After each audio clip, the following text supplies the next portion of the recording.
Tadi di sesi pertama Pak Kapus Bindikatan sudah menerangkan tentang kebijakan-kebijakan yang terkait dengan jabatan fungsional perencanaan. Kali ini sudah ada Pak Arandi Wiratmolo, perencana ahli utama di Bappenas yang akan lebih ke sharing ya Bapak dan Ibu sekalian, sharing bagaimana kiat-kiat sukses menjadi pejabat fungsional perencana. Ya, pengalaman Pak Arandi sangat banyak sekali, mungkin tidak saya sebutkan satu persatu. Karena waktu juga, saya persilakan Pak Arandi untuk dapat memberikan paparannya atau sharingnya. Silakan Pak Arandi. Terima kasih Bu Rini, teman-teman semua, teman-teman Kementerian Kesehatan yang berbahagia. Mas Iksan, Assalamualaikum warahmatullahi wabarakatuh. Waalaikumsalam. Waalaikumsalam. Ya, Alhamdulillah, hari ini kita bertemu lagi setelah 2 atau 3 minggu yang lalu kita bertemu. Karena waktu saya tinggal ya sekitar 30 menit, maka saya akan menyampaikannya secara ringkas. Ya Bapak Ibu, sebetulnya sudah ada materi yang bisa saya bagikan kepada Bapak Ibu. Intinya adalah dalam mengembangkan karir kita sebagai ASN, kita juga perlu mengembangkan diri kita sebagai manusia. Jadi intinya selama kita sebagai manusia bisa improve, maka insya Allah kita sebagai ASN dan termasuk di dalamnya sebagai CFP kita juga bisa improve ya, bisa berkembang dengan baik. Ada 6 kuncinya Bapak Ibu. Yang pertama adalah sumber daya manusia. Jadi ini kuncinya adalah sumber daya manusia. Kita perlu mengembangkan diri kita. Intinya kita perlu menjadi inspirasi bagi diri kita maupun bagi orang lain untuk menjadi insan yang unggul. Apa sih ciri-ciri insan yang unggul itu? Ciri-cirinya adalah kita memahami pekerjaan dengan baik. Jadi sepanjang kita memiliki kognisi yang baik, sepanjang kita paham pada pekerjaan kita, maka insya Allah kita akan selalu bisa mengerjakan tugas-tugas kita dengan baik. Yang kedua adalah kerjasama antar tim, kerjasama dalam tim. Ya, jadi antar pejabat fungsional, antara pejabat fungsional dengan struktural ya, dengan eselon 2-nya, itu memang perlu ada network. Maka komunikasi yang baik itu menjadi sangat penting di antara JFP dengan struktural maupun di antara JFP sendiri. Yang ketiga, dedikasi Bapak Ibu. Jadi menjadi JFP itu harus kita syukuri karena mempunyai kelebihan-kelebihan yang berbeda dengan menjadi jabatan struktural atau bahkan menjadi JFP perencana, menjadi JF perencana itu mempunyai kelebihan dibanding menjadi sekitar 107 jabatan fungsional lainnya Bapak Ibu. Ini saya kasih tahu bocorannya. Jadi Bapak Ibu mohon tidak ganti baju setelah JFP, jangan menjadi JF yang lainnya karena insya Allah JF ini menjadi akan berguna buat Bapak Ibu dan lebih mudah ketimbang JF yang lainnya ya. Kemudian yang keempat adalah jangan lupa Bapak Ibu, kita sebagai manusia yang unggul itu perlu mempunyai target. Kita harus perlu mempunyai target ya, sehingga kita dalam waktu singkat bisa mengumpulkan pekerjaan dengan cepat ya, tanpa kita buang-buang waktu. Jadi JFP yang bagus itu bila kita punya banyak pekerjaan tapi tidak perlu semua kita klaim sebagai angka kredit ya, sebagian saja sesuai dengan target yang kita penuhi, yang perlu kita penuhi dalam 1 tahun. Kemudian kemanfaatan itu menjadi penting ya, juga kemanfaatan itu antara lain adalah bisa menjadi bermanfaat buat organisasi, bermanfaat buat diri sendiri dan juga bermanfaat buat teman-teman kita sebagai sesama JFP. Nah, ini adalah gambaran kalau kita menjadi JFP Bapak Ibu ya, maka pola hubungan komunikasi antar teman itu menjadi sangat penting ya, sehingga keguyuban itu menjadi sangat penting ya. Nah, dalam berdedikasi Bapak Ibu, bersyukurlah atas peluang yang kita miliki sebagai JFP ya. Itu kita harus berbahagia dari awal, punya niat yang baik ya. Ini ada beberapa contoh dari kekuatan sumber daya manusia. JFP itu menjadi perlu kapasitas seorang JFP itu menjadi perlu kalau kita bisa menguasai ini. Yang pertama adalah langkah menyusun satuan kerja SKP ya, satuan kerja PNS atau SKP bagi JFP yang memang memiliki kekhususan sendiri dibanding sebagai struktural. Kemudian kita juga harus memahami menyusun lampiran SKP atau rencana DUPA bagi JFP ya untuk melengkapi SKP.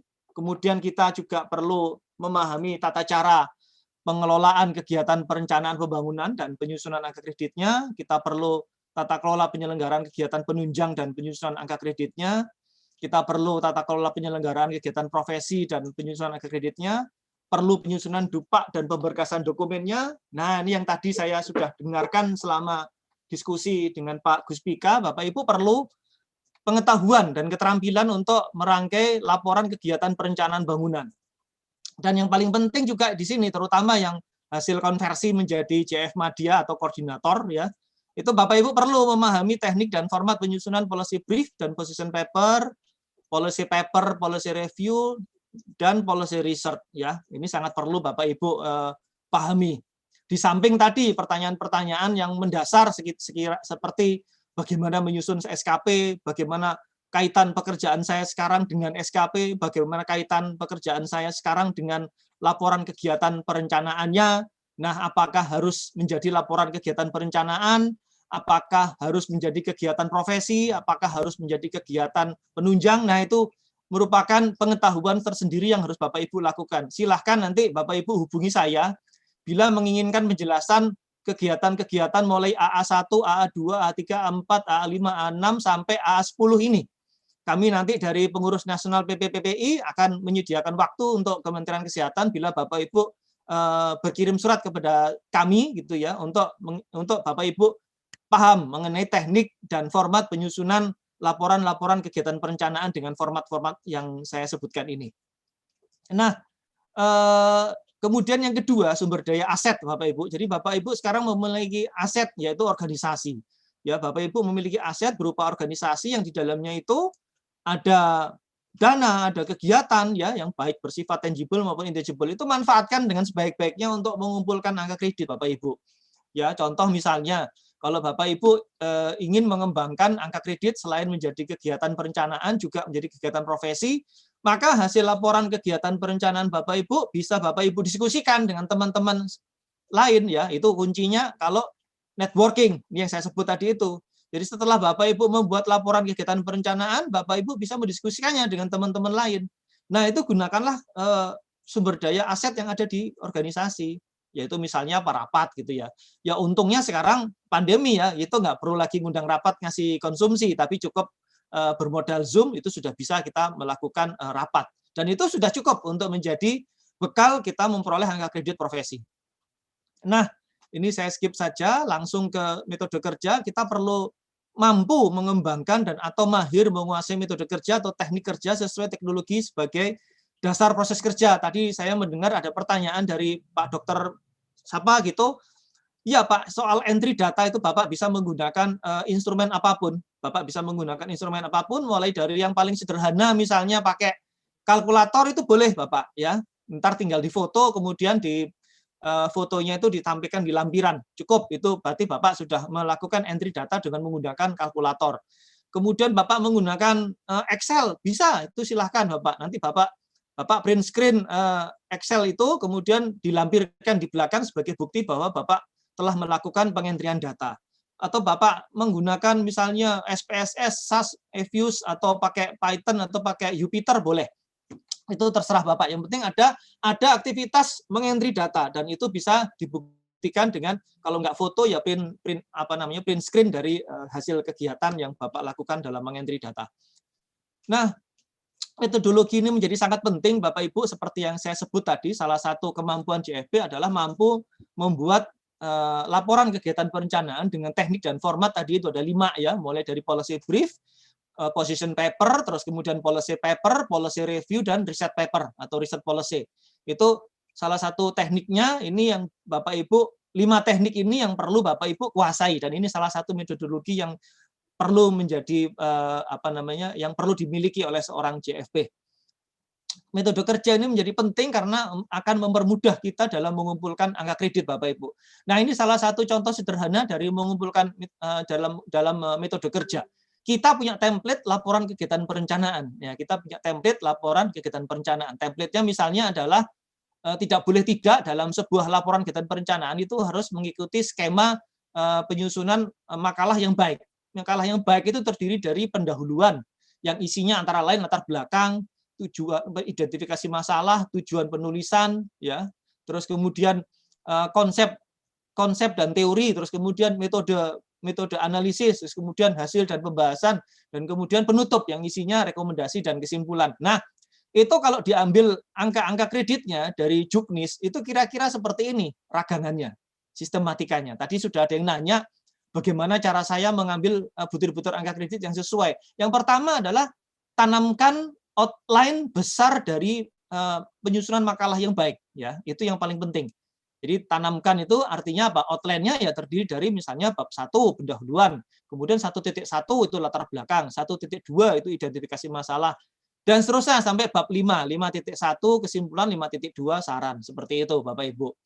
Nah, ini nanti bisa dibahas lebih lanjut, lebih dalam ya. Tentu dalam waktu yang singkat ini tidak bisa. Nanti Bapak Ibu silakan dari Kementerian Kesehatan kirim surat ke kami, ke PNPPPI untuk minta pelatihan ini, silahkan nanti kita akan menyediakan ini pelatihan kepada Bapak Ibu. Kemudian prasarana, kita harus mampu mengelola prasarana sebagai fasilitas perangkat fisik dan non-fisik, terutama teknologi dan tata kerja, ini penting sekali ya, terutama minimal kita harus paham cara menggunakan Excel.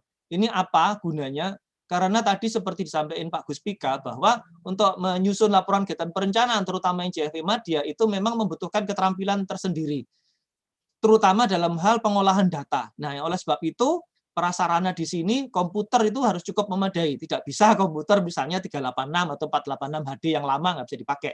Nah, tentu komputer itu harus baru misalnya. Nah, ini selain mempermudah kerja kita, juga tentu hasil pekerjaan kita akan lebih cepat, lebih efektif, dan berguna untuk organisasi. Ya, antara lain komputer, terus kemudian juga perlengkapan pendukungnya seperti internet, ya itu perlu dipenuhi. Kemudian tata kelola Bapak Ibu, jadi Bapak Ibu perlu mahir melakukan penata kelolaan sebagai dasar akuntabilitas kerja. Ya, intinya adalah Bapak Ibu perlu tata kelola yang baik, ya seperti yang saya bilang di depan, saya katakan di depan. Salah satu indikator tata kelola yang baik adalah bila Bapak Ibu mampu mendapatkan kenaikan pangkat dan kenaikan jabatan secara tepat waktu. Tepat waktu ini gini artinya, kalau untuk kenaikan pangkat Bapak Ibu itu bisa melakukannya ya paling cepat 3 tahun ya, paling cepat 3 tahun, dan kemudian bisa naik jabatan dan seterusnya. Andaikan usia Bapak Ibu masuk PNS 22, berarti kalau misalnya 3 tahun kali 4 gitu ya, bisa 3 tahun kali kalau jabatan itu JFP itu kan ada 4 ya. 3 kali 4 12 ya, berarti paling cepat umur 34 itu Bapak Ibu bisa menjadi JFP utama, misalnya begitu paling cepat.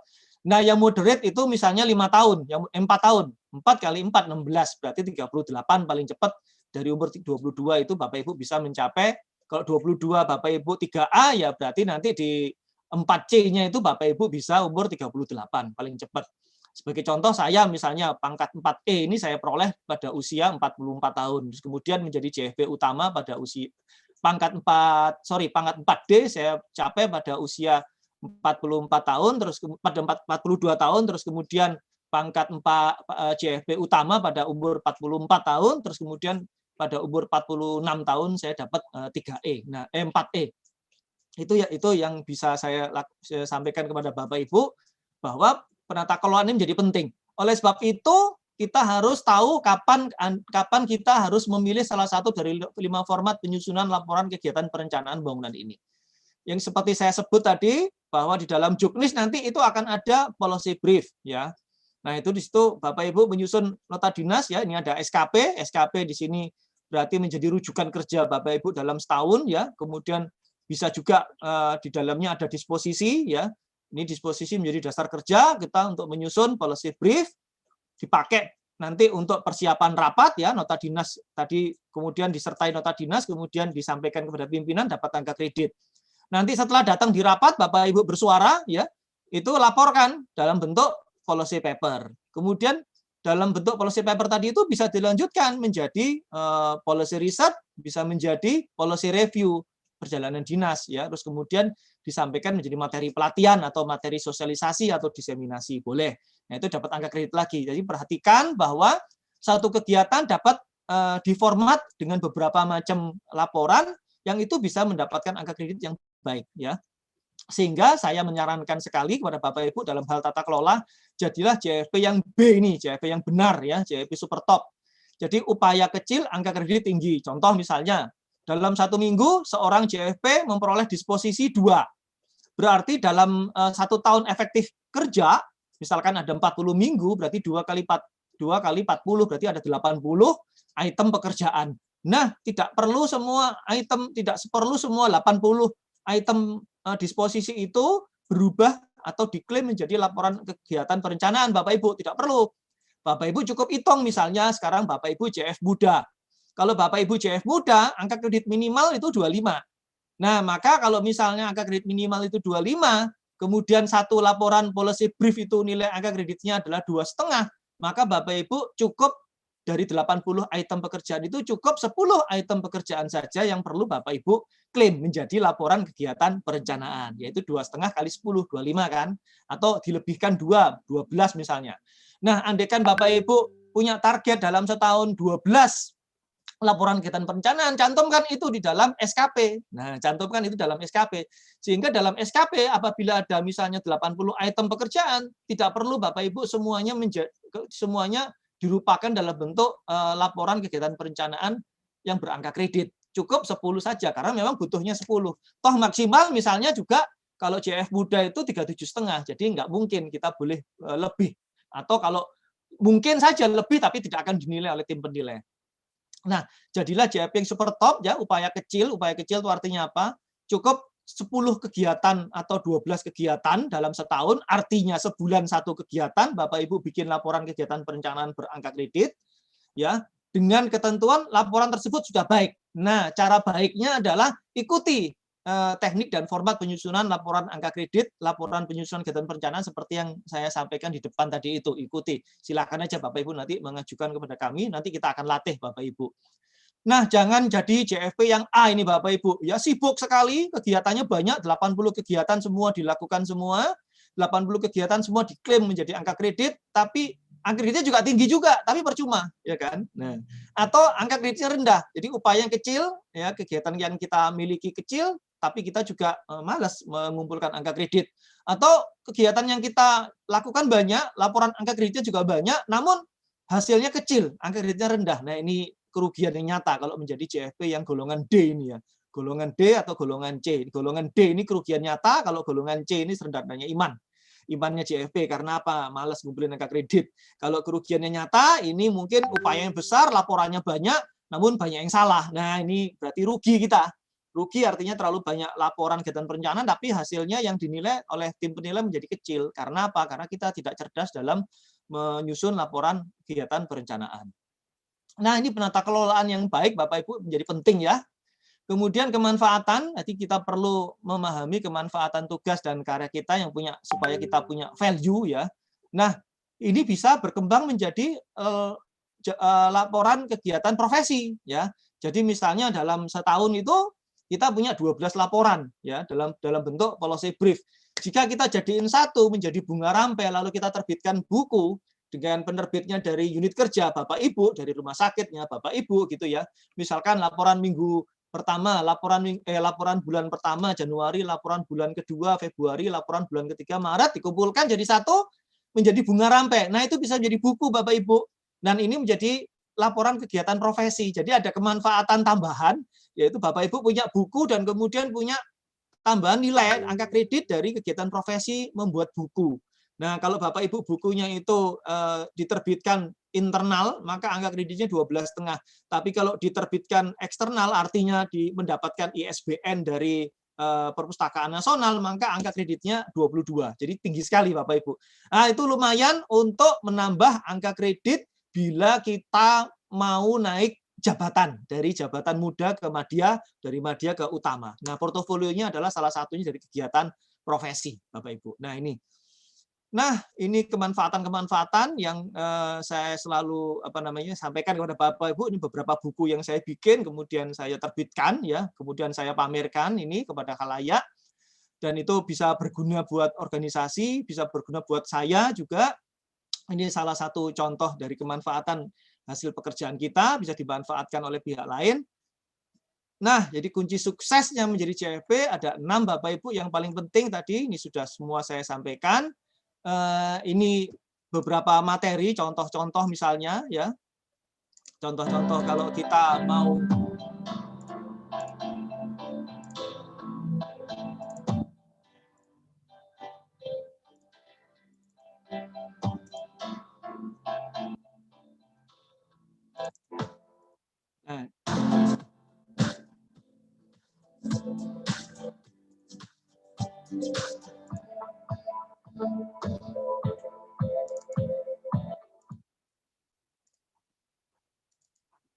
Nah, seperti itu Bapak Ibu, contoh-contoh apa namanya?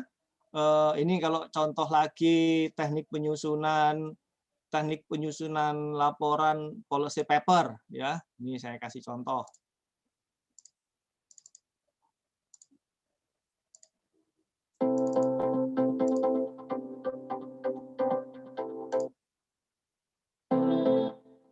Nah, jadi dalam penyusunan laporan kegiatan perencanaan itu salah satunya adalah bentuk policy brief ya.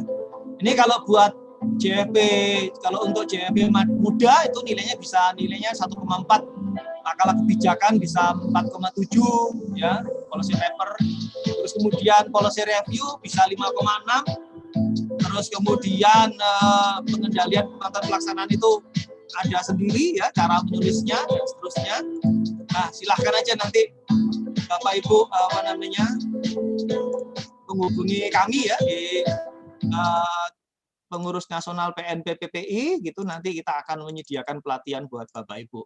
Silakan Bapak Ibu, kita tanya jawab saja karena misalnya kita juga tinggal sedikit. Pembayaran gaji dan biaya operasional kantor sudah dibayarkan, terus ada keputusan akan dirubah, itu pasti akan merubah kegiatan yang merubah pipa yang cukup banyak. Saya kira itu Bapak Ibu, silakan kita tanya jawab saja langsung.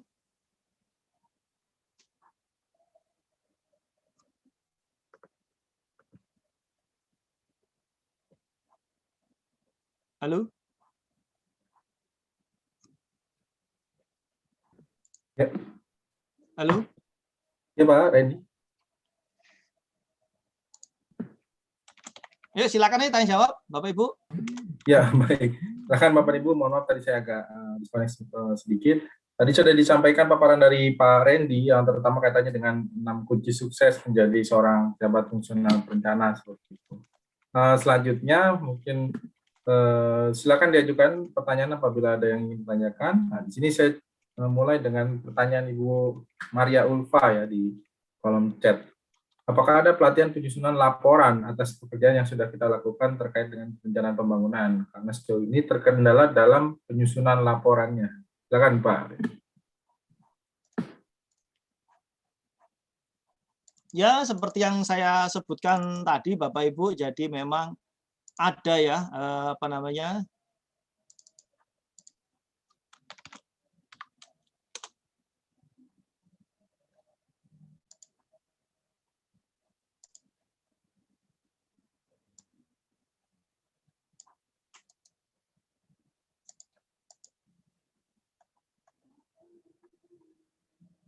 Iya. Nah. Ya.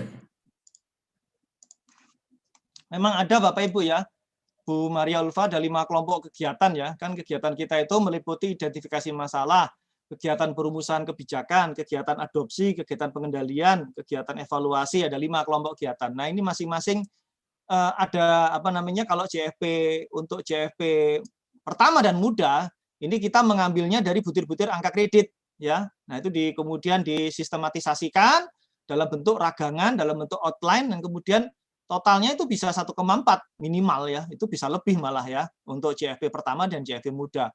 Kemudian kalau untuk JFP Mada dan JFP utama itu juga ada sendiri ya, itu ada sendiri caranya karena by output bentuknya adalah makalah kebijakan strategis atau policy brief ya, itu angka kreditnya 2,55. Kemudian untuk JFP utama sama untuk yang identifikasi itu angka kreditnya bisa 3,4 ya. Bentuk outputnya itu dokumen evaluasi kebijakan, dokumen evaluasi pelaksanaan rencana bangunan itu.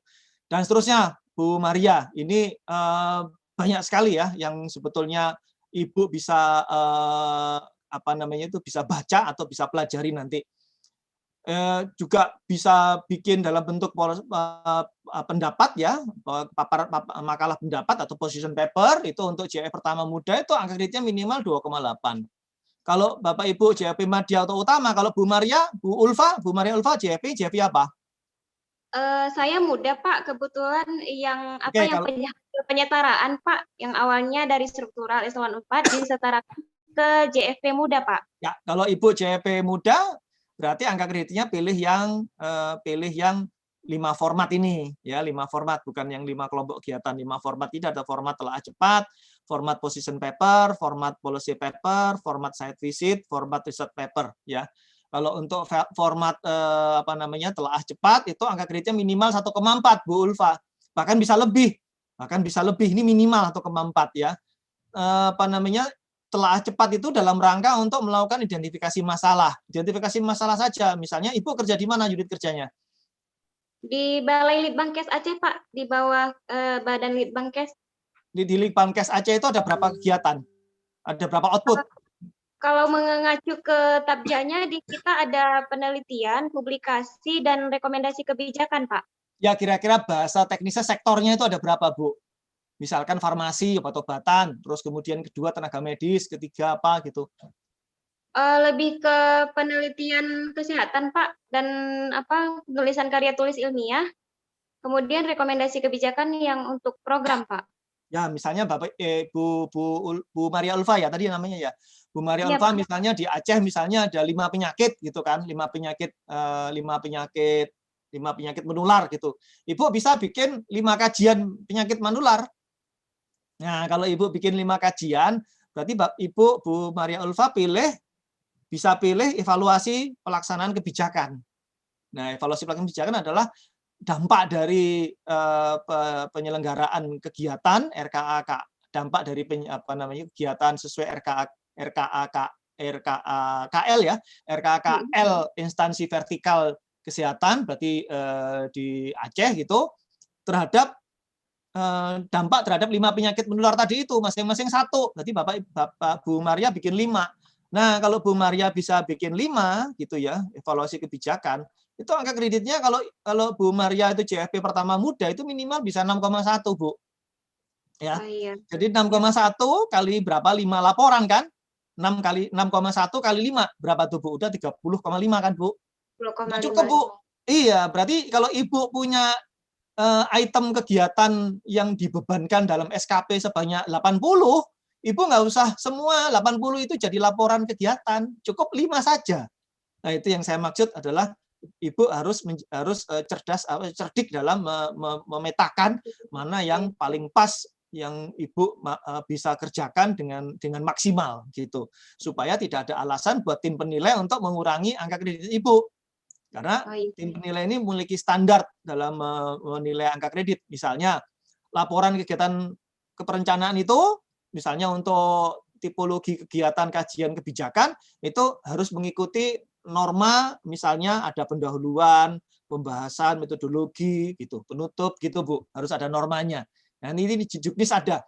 Kalau Ibu mau mendahului menunggu Juknis, nanti misalnya lama gitu bisa nanti Ibu hubungi kami aja di PPPI, nanti kita akan melatih Ibu untuk menulis evaluasi pelaksanaan kebijakan, laporan kajian kebijakan ini. Silakan Bu.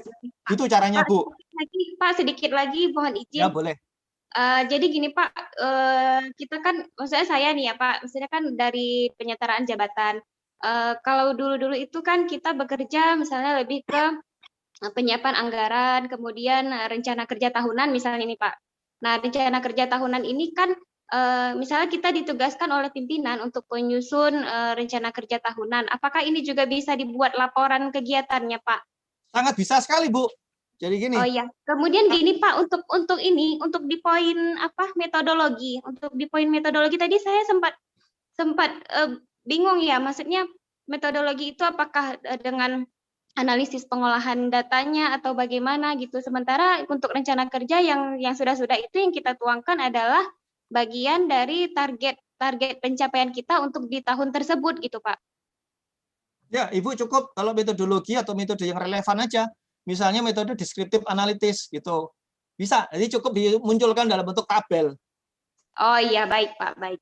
Kalau bisa misalnya dimunculkan lagi dalam bentuk tabulasi silang malah lebih bagus. Ya, itu paling sederhana yang bagus itu pakai tabulasi silang, gitu Bu. Iya, mungkin sejauh ini lebih ke tabel deskriptif analitik aja sih Pak. Boleh, nggak apa-apa Bu. Pokoknya ada bab 1 pendahuluan ya, bab 1 pendahuluan itu isinya 1.1 itu latar belakang, 1.2 itu identifikasi masalah, 1.3 itu tujuan, 1.4 itu manfaat, ya, 1.5 itu sistematika. Terus kemudian bab 2 itu teori. Teorinya apa sekarang? Ibu sesuai dengan substansi yang Bapak Ibu bahas. Kemudian bab 3 metode, ya, metode yang relevan itu Bapak Ibu bisa pakai deskriptif analitis gitu ya. Kemudian bab 4 hasil dan pembahasan. Sajikan saja tabel-tabel hasil pembahasan, kemudian komentari tabel itu maksudnya apa. Oh Gitu. iya. Kemudian Baik, Pak. bab 5 penutup, isinya kesimpulan dan rekomendasi. Gitu, Bu. Oh, iya. Baik, Pak, nanti jika ada kendala lagi izin saya berkontak Bapak, Pak, ya. Ya, silakan aja, Bu. Iya. Nanti kalau teman-teman mau nanti saya share nomor email atau HP saya, ya. Iya, tentu saja mau, Pak, ya. Makasih banyak Pak Randi atas Ya. Baik, terima kasih Bu Maria Ulfa. Selanjutnya ada dari Bu Diah M. Mayatri. Penyusunan policy paper atau policy brief apakah bisa dilakukan tanpa adanya disposisi pimpinan? Dokumen tersebut apakah harus ada tanda tangan dari pimpinan langsung seperti itu?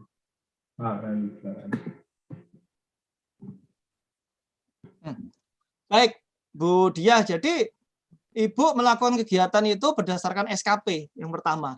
Sepanjang di dalam SKP sudah ada catatan, sudah ada rincian kegiatan yang Bapak Ibu akan lakukan dalam setahun, itu sudah cukup menjadi dasar, ya, cukup menjadi dasar. Dan akan lebih kuat lagi memang kalau disertai dengan disposisi. Disposisi itu sifatnya lebih ke mengingatkan dari adanya janji kita melakukan kegiatan itu dalam 1 tahun sesuai dengan yang tercantum di dalam SKP. Namun kalau misalnya dalam SKP tidak ada tapi ada disposisi, itu pun juga bisa dilakukan, gitu ya. Itu juga bisa dilakukan. Oleh sebab itu kami menyarankan dalam penyusunan SKP tidak perlu terlalu rigid sampai menyebut judul. Misalnya penyusunan penelaahan usulan kegiatan penyakit malaria pandemi di Kabupaten Beren, Provinsi Aceh tahun periode Maret sampai Juni tahun 2021 gitu. Nah, itu nggak usah, itu menjebak banget. Jadi cukup dimunculkan saja ini Bapak Ibu, ya, kelompoknya saja, 5 kelompok ini, kelompok melakukan identifikasi masalah itu berapa kegiatan dalam 1 tahun, misalnya 5 kegiatan dalam setahun gitu, berarti 5 output gitu kan. Cukup disediakan ini aja. Nanti di lampiran dupanya baru disebutkan judul-judulnya, ya, judul-judulnya. Judul-judul itu pun juga sifatnya tentatif supaya tidak menjebak kita nanti dalam melakukan pekerjaan gitu. Itu Bu Diah. Iya, baik. Ada tanggapan Bu Diah mungkin atau ada pertanyaan? Ya, baik, terima kasih Pak informasinya. Ya, Kita sama-sama. menyesuaikan. Terima kasih. Baik. Silakan Bapak dan sekalian apabila ada yang ingin bertanya kembali, boleh seputar teknis. Ya, silakan. Yang terakhir dengan siapa, ya, Pak? terakhir. Oh, terakhir, baik.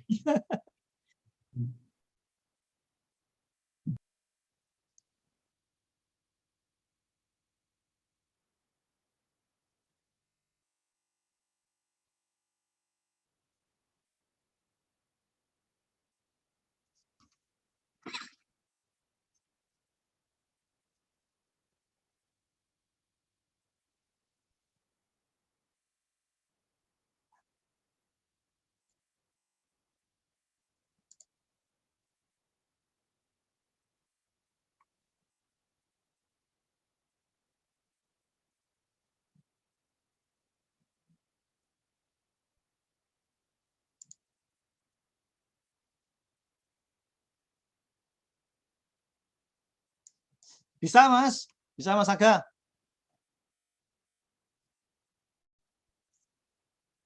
Ya, harus, wajib.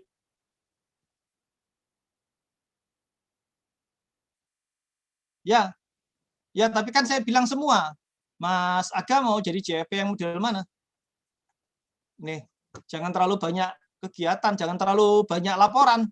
Cukup yang paling maksimal yang cukup sesuai dengan angka kredit maksimal dalam setahun. Mas Aga pangkatnya apa namanya?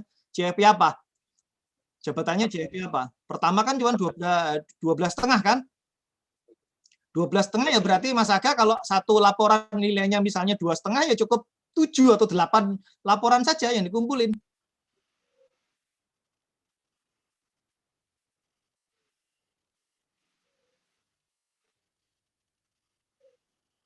Oh, boleh, berarti nggak dengerin. Sorry. Berarti nggak dengerin. Coba ini, lihat ini, dilihat ini. Dilihat ini. Ya.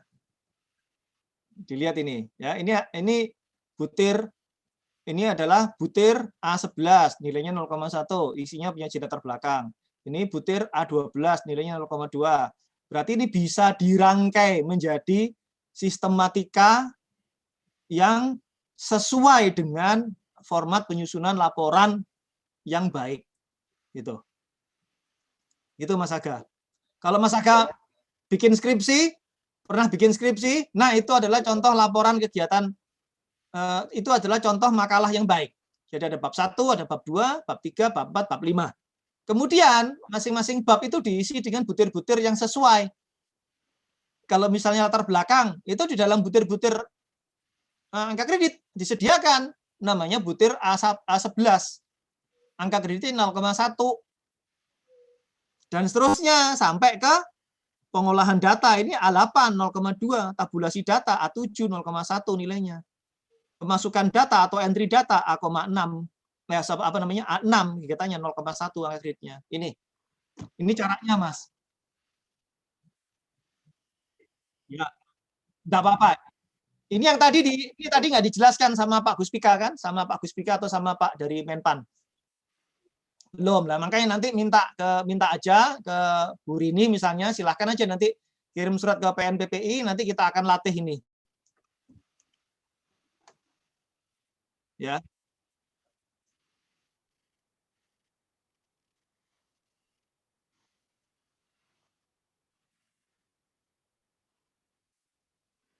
Nah, itu surat undangan atau surat penugasan, terus kemudian sama sertifikat.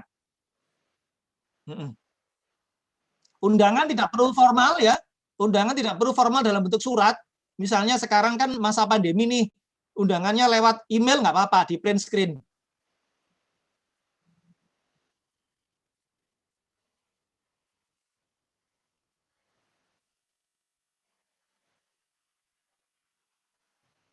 Ya, boleh sih ya nggak apa-apa. Asal ada undangan memang ditujukan pesertanya adalah dari lingkup Kementerian Kesehatan gitu, boleh. Cuman ingat untuk profesi mengikuti seminar sebagai peserta setahun hanya 2 kali. Iya, percuma kalau Mas ada 100 undangan ngikutin semua yang dinilai cuma 2. Balik lagi ke konsep JFP yang super top ya. Mas Aga jangan banyak-banyak ikut webinar ya. Ngumpulin angka kredit 100 webinar kali 0,1. Wah, dengan bangga dapat angka kredit 0,1 kali 100, 10 kan? Dicoret Mas sama tim penilai, saya akan coret Mas. Karena cuma 2 ya, berarti Mas Aga termasuk dalam golongan kerugian yang nyata gitu ya. Itu penting Mas ya. Oke Mas Aga ya.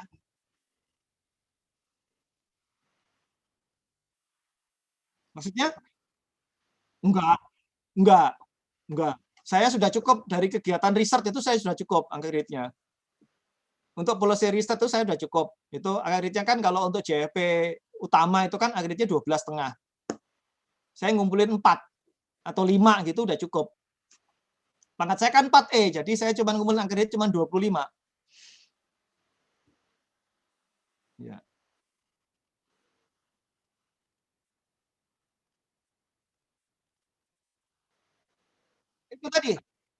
Itu tadi bekali kemampuan SDM Anda sendiri dengan ini ya. Ini langkah menyusun SKP itu harus benar ya, jangan sampai salah gitu ya. Orang ini barang gampang kok, ini nggak seperti teknik menyuntik orang kok. Ini teknik menyuntik orang itu kan perlu dicari pembuluh darahnya, jarum suntiknya tepat apa enggak kan gitu kan, obatnya tepat apa enggak sesulit itu kok. Jadi kalau sampai salah ya kebangetan nanti Mas Aga ya. Yang kedua, langkah penyusunan lampiran SKP ini juga penting. Bagaimana menyusun butir-butir angka kredit menjadi ragangan laporan ya. Itu juga penting. Terus kemudian tata kelola untuk menyelenggarakan kegiatan perencanaan itu juga penting ya. Yang paling penting lagi adalah ini konsep utama merangkai laporan kegiatan perencanaan, teknik dan format penyusunan policy brief dan position paper. Ini juga penting.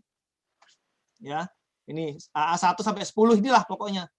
Kodenya itu AA1 ya sampai AA10 ini. Itu penting buat Mas Aga dan teman-teman yang lain untuk mempersiapkan diri sebagai JFP. Saya jamin menjadi JFP perencana itu lebih mudah menjadi JF yang lain. Karena kebetulan saya juga menjadi tim penilai tamu untuk JF analis kebijakan, juga untuk JF analis ketenagakerjaan.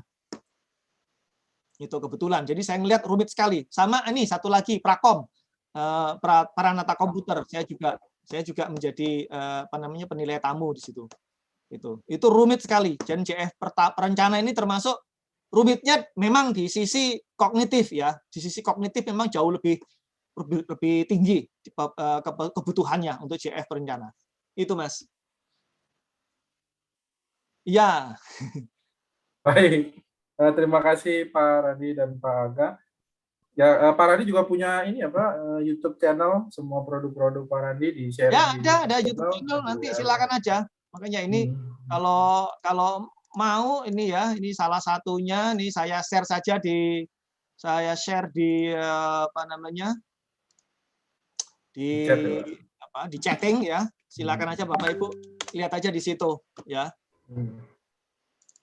Ya. Nah, itu saya sorry, Pak Iskandar. Nah, silakan Bapak Ibu di chatting itu ada materi micro learning saya di YouTube ya. Silakan, itu banyak materi-materi terkait JFP di situ. Silakan aja dipelajari. Tapi kan nggak tahu, mungkin kurang marem nih kalau nggak ada pelatihan langsung dari saya gitu ya, gitu. Kalau hanya lihat micro learningnya aja mungkin kurang enak gitu ya, kurang puas gitu ya. Nah, silakan aja hubungi kami nanti. Gitu Bapak Ibu. Baik. Saya kira karena saya jam 1 juga ada ini talk series ya, webinar talk series PNPPPI, kebetulan saya menjadi pembicara juga di situ jam 1. Jadi saya harus mempersiapkan diri juga. Teman-teman yang lain, teman-teman JFP Kemkes silakan gabung loh. Silakan gabung di talk series. Ya. Baik, terima kasih Pak Radi.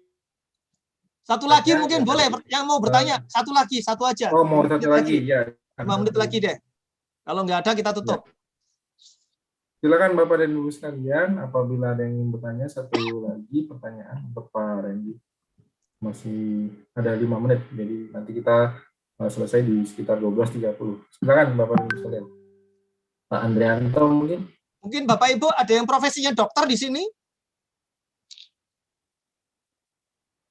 Ada yang profesinya dokter di sini? Ada, Pak. Ada. Nah, apakah dengan format penyusunan laporan kegiatan perencanaan ada masalah, Ibu? Kebetulan saya di Biro Perencanaan, Pak. Oh, banyak kegiatan kalau itu. Banyak, Bu, itu. Ibu bisa bikin ratusan angka kredit di situ. Yang terutama yang di rumah sakit yang saya mengamati dan mendengar, menyaksikan itu banyak menjumpai permasalahan, terutama di rumah sakit gitu ya. Gitu.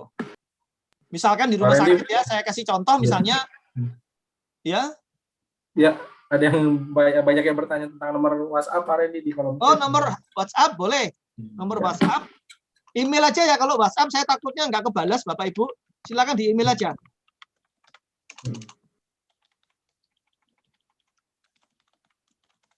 Ini email.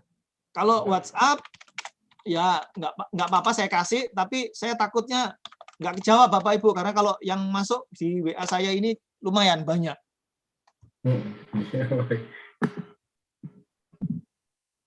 Oke. Ya, bagaimana Bapak dan Ibu? Cukup ya Bapak Ibu? Ya. Baik. Baik, terima kasih Bapak Ibu. Ya, wallahu muwaffiq ila aqwamit thoriq. Wassalamualaikum warahmatullahi wabarakatuh. Waalaikumsalam warahmatullahi wabarakatuh. Ya, baik, terima kasih Pak Randy, Bapak dan kalian. Betul, tadi nanti setelah ini ada jam 1 ada acara talk series dari pengurus nasional Perkumpulan Perencanaan Pembangunan Indonesia. Silakan Bapak dan Ibu sekalian apabila yang ingin join. Nah, ini PPPI ini selalu bekerja sama dengan Pusbindik Klaten. Tadi Pak Radi benar, mungkin Pusbindik Klaten menyelenggarakan pelatihan-pelatihan yang sifatnya untuk para tim penilai seperti tim penilai angka kredit. Biasa kami melaksanakan workshop penilaian angka kredit dan berita acara penilaian angka kredit. Tapi untuk yang teknis, kami biasa bekerja sama dengan PNPPPI. Silakan Bapak dan Ibu sekalian, apabila mungkin ke depan perlu untuk penjelasan lebih lanjut ya terkait dengan penyusunan output kegiatan seperti apa, bisa menghubungi Pak Redi dan tim PNPPPI seperti itu. Waktu sudah menunjukkan pukul 12.27, saya di sini karena tadi Pak Redi sudah menyatakan untuk selesai untuk diskusi hari ini. Saya kembalikan kepada Bu Rini. Saya pribadi mengucapkan terima kasih. Mohon maaf apabila ada kekurangan dan kesalahan. Wassalamualaikum warahmatullahi wabarakatuh. Waalaikumsalam warahmatullahi wabarakatuh. Akhirnya kita sampai di penghujung acara. Kami mengaturkan terima kasih untuk seluruh narasumber yang telah menyampaikan materi pada hari ini. Terima kasih untuk Pak Randi dan Pak Iksan. Sampai ketemu lagi. Kita beri aplaus kepada narasumber kita pada hari ini. Terima kasih, salam sehat dan sukses selalu untuk Bapak dan seluruh tim dari Biro Perencanaan. Selaku panitia, kami juga mohon diri. Mohon maaf bila selama ada acara penyelenggaraan